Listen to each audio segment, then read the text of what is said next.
छतारी एक ऐसा क्षेत्र है जहां सनातनी हिंदू तो 50% हैं, लेकिन 50% वाले हिंदुओं ने भी क्या जलवा बिखेर रखा है।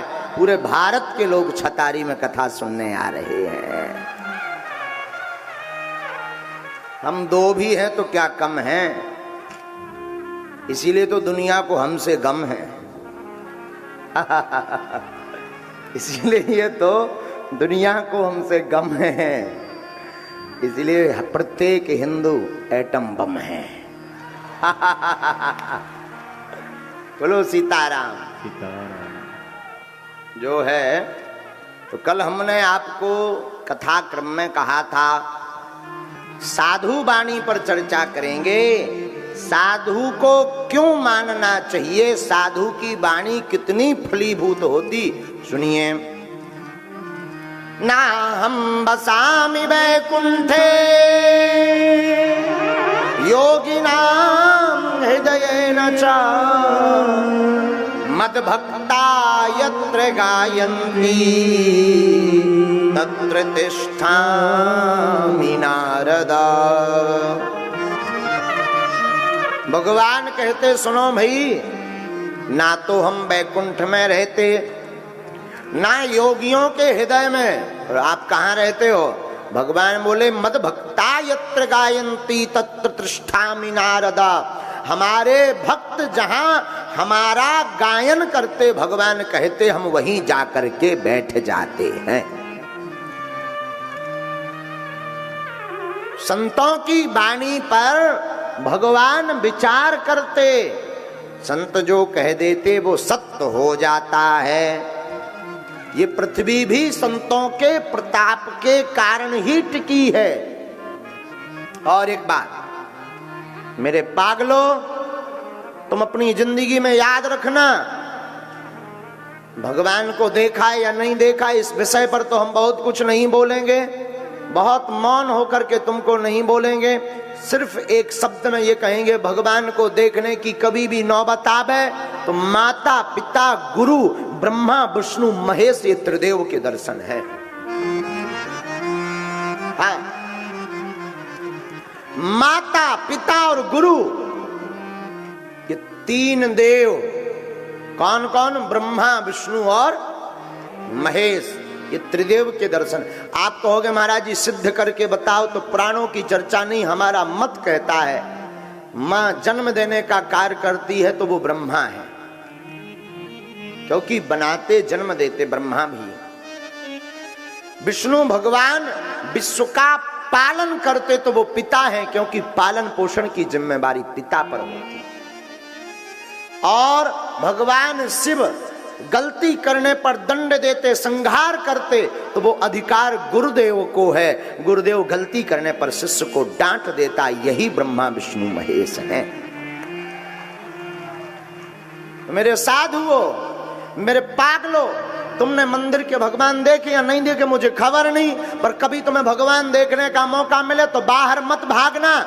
माता पिता गुरु में ही तीनों देवों के दर्शन करना प्रारंभ कर देना, तुम्हें जीते जी भगवान के दर्शन हो जाएंगे।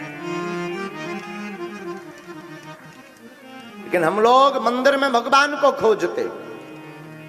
भगवान मंदिर तो एक, फिर आप कहोगे महाराज मंदिर क्यों बनाए गए? मंदिर की व्यवस्था है ताकि तुम कैसे भी ना सही माता पिता में भगवान को नहीं देख पा रहे तो मंदिर में भगवान को देखो।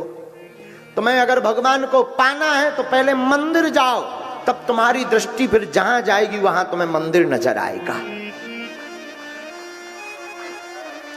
जैसे बचपन काल में बच्चों को जब कोई टीचर सिखाता है कि भाई लिखो छोटा आ, छोटा सा बच्चा लिख नहीं पाता, तब गांव की माताएं पिता या छोटे छोटे गांव के टीचर जो होते हैं वो पढ़ाते हैं, बेटा एक काम करो, पहले तुम एक लकीर खींचो, एक चूल्हा बनाओ, फिर दूसरा चूल्हा बनाओ, दोनों चूल्हे में फिर लकड़ियां लगाओ, उस लकड़ी के ऊपर फिर ऊपर से एक लकड़ी लगाओ तो फिर आ बना देते हैं। जिस प्रकार इन भावना से टीचर समझाता, उसी प्रकार मंदिर की व्यवस्था भी आज जगतगुरु शंकराचार्य जी की है, ताकि तुम भगवान को नहीं देख पा रहे तो मंदिर जाओ, मंदिर में भगवान से प्रेम करना सीखो, फिर जहां तुम्हारी दृष्टि जाए वहां मंदिर के दर्शन करो।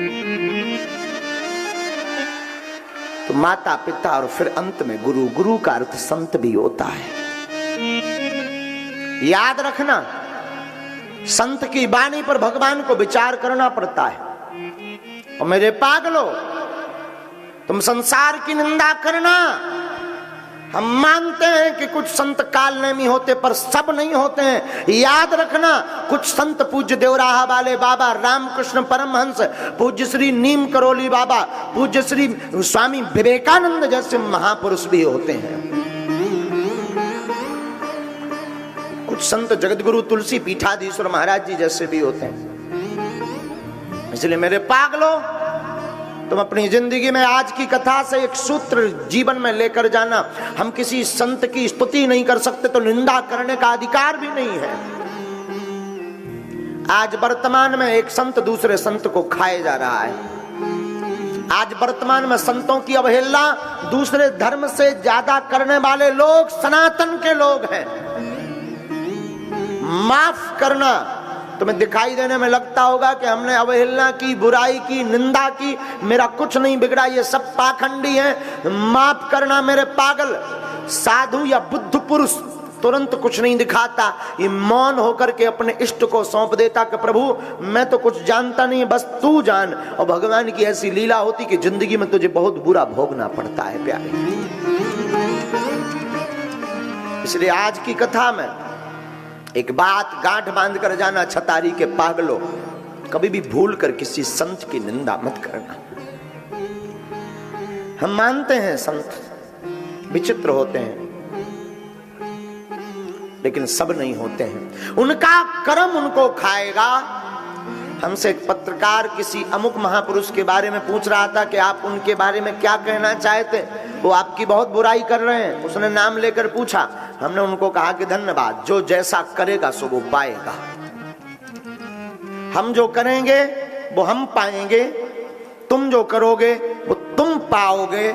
इसलिए मेरे प्यारे, भूल कर भी तुम स्वप्न में जिसको तुमने देखा नहीं, जिसको जाना नहीं, उसकी तो निंदा करना ही मत। और तुम स्तुति नहीं कर सकते, माफ करना, तुम किसी को जिंदा नहीं कर सकते, तुम किसी को जीवन दान नहीं दे सकते, तो तुम्हें मारने का अधिकार किस कोर्ट ने दे रखा है?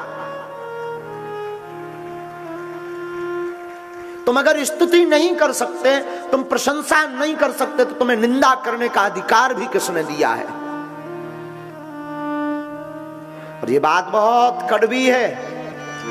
कई लोगों को हमारी इस बात के बाद मिर्चा लगेगा, पर क्षमा करना, हमारा कोई उद्देश्य निजी नहीं है, हमारा तो कोई निजी स्वार्थ नहीं है। और तुम अगर सोचो कि गुरुजी आप अपनी निंदा को लेकर बोल रहे हैं, तो हमको कोई फर्क भी नहीं पड़ता। और कभी भी हमने अपने जीवन काल में अपनी निंदा को ठीक से सुना भी नहीं। क्यों? अगर हम निंदा को सुनने में अपना टाइम लगाएंगे तो सनातन के लक्ष्य से भटक जाएंगे। ये बात हमने आपके लिए बोली। हम नहीं चाहते कि आपकी पीढ़ी का कोई भी व्यक्ति संत का अपराध भोगे। हम नहीं चाहते तुम्हारे ऊपर किसी संत का दोष लगे। हम नहीं चाहते कि किसी संत का तुम्हारे ऊपर श्राप लगे। हम नहीं चाहते किसी संत की आत्मा दुखे और तुम्हारे जीवन में कोई घटना घटे। हम नहीं चाहते, इसलिए सिर्फ बोल रहे हैं।